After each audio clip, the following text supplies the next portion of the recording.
Hi friends, welcome back to my channel. ಇವತ್ತು ನಾನು chocolate cake ಮಾಡ್ತಾಯಿದ್ದೀನಿ. ಯೂಶ್ವಲಿ ನಾವೆಲ್ಲರೂ ಬರ್ತ್ಡೇಸ್ ಅಥವಾ ಏನಾದರೂ ಫಂಕ್ಷನ್ಸ್ ಇದ್ದರೆ ಕೇಕನ್ನು ಹೊರಗಡೆಯಿಂದ ಆರ್ಡರ್ ಮಾಡ್ತೀವಿ. ಬಟ್ ಈ ವಿಡಿಯೋನ ನೀವು ಎಂಡ್ವರೆಗೂ ನೋಡಿ, ಮನೆಯಲ್ಲೇ ತುಂಬ ಸುಲಭವಾಗಿ ಹೇಗೆ ಚಾಕ್ಲೇಟ್ ಕೇಕ್ ಮಾಡೋದು ಅಂತ ತೋರಿಸ್ತಿದ್ದೀನಿ. ಮೊದಲಿಗೆ ಜಾರಲ್ಲಿ 3 ಮೊಟ್ಟೆಗಳನ್ನು ಹಾಕೋಬೇಕು.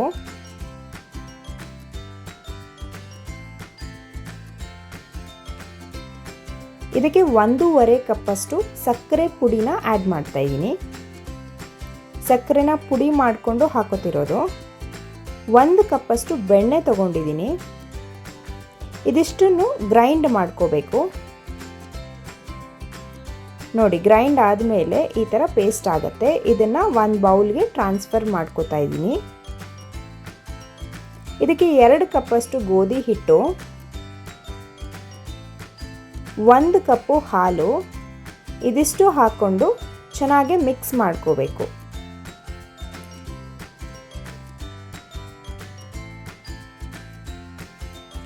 ಒಂಚೂರು ಗಂಟುಗಳು ಇಲ್ಲದೆ ಇರೋ ಥರ ನಾವು ನೀಟಾಗಿ ಮಿಕ್ಸ್ ಮಾಡಬೇಕು. ಇದಕ್ಕೆ ನಾನು 3 ಸ್ಪೂನಷ್ಟು 3ರಿಂದ 3.5 ಸ್ಪೂನಷ್ಟು ನಾನು ಕೋಕೋ ಪೌಡರ್ ಆ್ಯಡ್ ಮಾಡ್ತಾಯಿದ್ದೀನಿ. ಇದು ಚಾಕ್ಲೇಟ್ ಕೇಕ್ ಆಗಿರೋದ್ರಿಂದ ಚಾಕ್ಲೇಟ್ ಫ್ಲೇವರ್ಗೋಸ್ಕರ ಕೋಕೋ ಪೌಡರ್ನ ಆ್ಯಡ್ ಮಾಡ್ಕೊತಾ ಇದ್ದೀನಿ. ಇದಕ್ಕೆ ವೆನಿಲಾ ಎಸೆನ್ಸ್ ಕೂಡ ನಾವು 3ರಿಂದ 4 ಡ್ರಾಪಷ್ಟು ಹಾಕೋಬಹುದು. ಇದನ್ನು ಎಲ್ಲ ಚೆನ್ನಾಗಿ ಮಿಕ್ಸ್ ಆಗೋ ಥರ ಚೆನ್ನಾಗಿ ಮಿಕ್ಸ್ ಮಾಡಬೇಕು. ಮತ್ತು 1 ಟೇಬಲ್ ಸ್ಪೂನಷ್ಟು ಬೇಕಿಂಗ್ ಪೌಡರ್, ಅರ್ಧ ಟೇಬಲ್ ಸ್ಪೂನಷ್ಟು ಸೋಡಾನ ಆ್ಯಡ್ ಮಾಡಿಕೊಂಡು ನಾನು ಮಿಕ್ಸ್ ಮಾಡ್ತಾಯಿದ್ದೀನಿ. ಅದೇ ಟೈಮಲ್ಲಿ ಒಂದು ಪ್ಯಾನನ್ನು ಬಿಸಿ ಆಗೋಕ್ಕೆ ಇಟ್ಕೊತಾ ಇದ್ದೀನಿ. ಲೋ ಫ್ಲೇಮಲ್ಲಿ ಈ ಥರ ಪ್ಯಾನ್ನ ಬಿಸಿ ಆಗೋಕ್ಕೆ ಇಟ್ಕೋಬೇಕಾಗತ್ತೆ. ಮತ್ತು ಅರ್ಧ ಕಪ್ ಹಾಲು ಹಾಕ್ಕೊಂಡು ಚೆನ್ನಾಗೆ ಮಿಕ್ಸ್ ಮಾಡ್ಕೋಬೇಕು.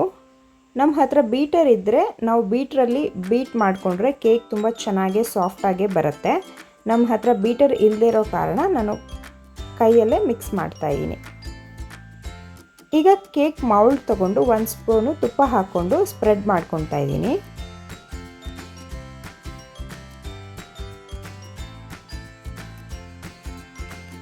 ನಾನು ಬಟರ್ ಪೇಪರ್ ಯೂಸ್ ಮಾಡದೇ ಇರೋ ಕಾರಣ ಸ್ವಲ್ಪ ಗೋಧಿ ಹಿಟ್ಟು ಹಾಕ್ಕೊಂಡು ಈ ಥರ ಮೌಲ್ಡಲ್ಲೆಲ್ಲ ಸ್ಪ್ರೆಡ್ ಮಾಡಿಕೊಂಡು ಎಕ್ಸ್ಟ್ರಾ ಇರೋಂತಹ ಗೋಧಿ ಹಿಟ್ಟನ್ನು ಆಚೆಗೆ ಹಾಕಬೇಕಾಗತ್ತೆ. ಸೊ ಆವಾಗ ಕೇಕು ತಳ ಸೀದು ಹೋಗಲ್ಲ, ಚೆನ್ನಾಗಿ ಬರುತ್ತೆ. ಇವಾಗ ಇದು ಮೌಲ್ಡ್ ರೆಡಿ ಆಗಿದೆ. ಇದಕ್ಕೆ ನಾವು ಮಾಡ್ಕೊಂಡಿರೋಂತಹ ಕೇಕ್ ಬ್ಯಾಟರ್ನ ಹಾಕ್ತಾಯಿದ್ದೀನಿ. ಏರ್ ಬಬಲ್ಸ್ ಹೋಗೋ ಥರ 2ರಿಂದ 3 ಸತಿ ಟ್ಯಾಪ್ ಮಾಡ್ಕೋಬೇಕು. ನಾನು ಆವಾಗಲೇ ಇಟ್ಟಿದ್ದಂತಹ ಪ್ಯಾನ್ ಇವಾಗ ಬಿಸಿ ಆಗಿದೆ. ಇದರಲ್ಲಿ ನಾನು ಕೇಕ್ ಮೌಲ್ಡನ್ನು ಇಡ್ತಾ ಇದ್ದೀನಿ. ಇದನ್ನು ನಾವು ಲಿಡ್ ಕ್ಲೋಸ್ ಮಾಡಿ 1 ಗಂಟೆಗಳ ಕಾಲ ಲೋ ಫ್ಲೇಮಲ್ಲಿ ಬೇಯಿಸ್ಕೊಬೇಕಾಗತ್ತೆ. 1 ಗಂಟೆ ಆದಮೇಲೆ ಚಾಕುನ ನಾವು ಈ ಥರ ಡಿಪ್ ಮಾಡಿ ನೋಡಿದಾಗ ಕೇಕ್ ಚಾಕುಗೆ ಅಂಟಿಲ್ಲ ಅಂತಂದರೆ ಕೇಕ್ ರೆಡಿಯಾಗಿದೆ ಅಂತ ಅರ್ಥ. ಕೇಕ್ ಈಗ ರೆಡಿಯಾಗಿದೆ. ಇದನ್ನು ಸೈಡಲ್ಲಿ ತೆಗೆದಿಟ್ಕೋಬೇಕು. ಈಗ ನಾವು ಚಾಕ್ಲೇಟ್ನ ರೆಡಿ ಮಾಡ್ಕೋಬೇಕು. ಅದಕ್ಕೆ ನಾನು ಡಾರ್ಕ್ ಕಾಂಪೌಂಡನ್ನು ಯೂಸ್ ಮಾಡ್ತಾ ಇದ್ದೀನಿ.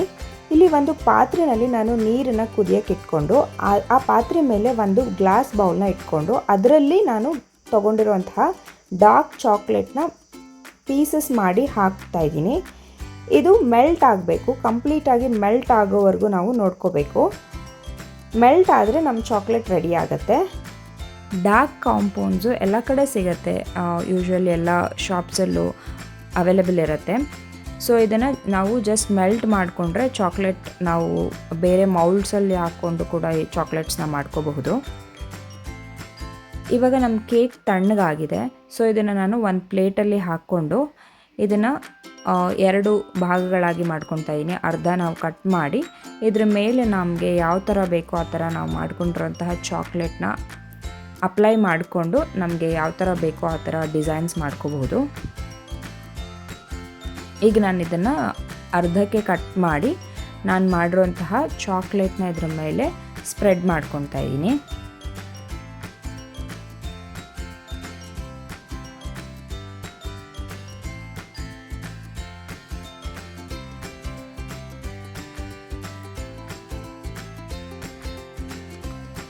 ಈ ಥರ ಸ್ಪ್ರೆಡ್ ಮಾಡಿಕೊಂಡು ಇದ್ರ ಮೇಲೆ ಕೇಕ್ ಇಟ್ಟು ಅದ್ರ ಮೇಲೆ ಮತ್ತೆ ನಾವು ಚಾಕ್ಲೇಟ್ನ ಇನ್ನೊಂದು ಲೇಯರ್ ಕಂಪ್ಲೀಟಾಗಿ ಕೇಕ್ ಮೇಲೆ ಸ್ಪ್ರೆಡ್ ಮಾಡಿ ನಮ್ಗೆ ಯಾವ ಥರ ಬೇಕೋ ಆ ಥರ ಡಿಸೈನ್ಸ್ ನಾವು ಮಾಡ್ಕೋಬಹುದು.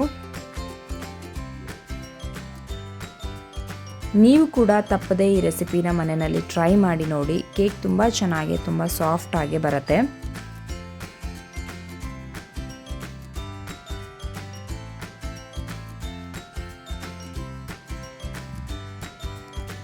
ಈ ಥರ ಚಾಕ್ಲೇಟ್ನ ಕೇಕ್ ಮೇಲೆ ಕಂಪ್ಲೀಟಾಗಿ ಅಪ್ಲೈ ಮಾಡಿ ಸ್ಪ್ರೆಡ್ ಮಾಡಿಕೊಂಡ್ರೆ ಚಾಕ್ಲೇಟ್ ಕೇಕ್ ರೆಡಿ ಆಗುತ್ತೆ. ಇದರ ಮೇಲೆ ನಾವು ಚೆರಿ ಫ್ರೂಟ್ಸನ್ನ ಕೂಡ ಇಟ್ಕೋಬಹುದು ಡೆಕೋರೇಷನ್ ಪರ್ಪಸ್ಗೆ.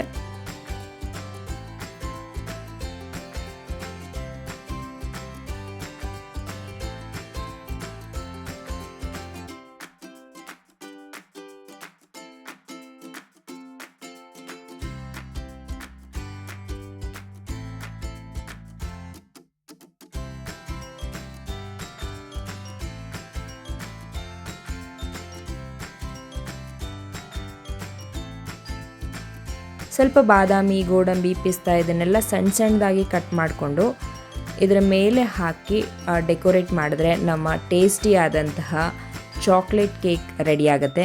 ನೀವು ಕೂಡ ತಪ್ಪದೇ ಈ ರೆಸಿಪಿನ ಟ್ರೈ ಮಾಡಿ.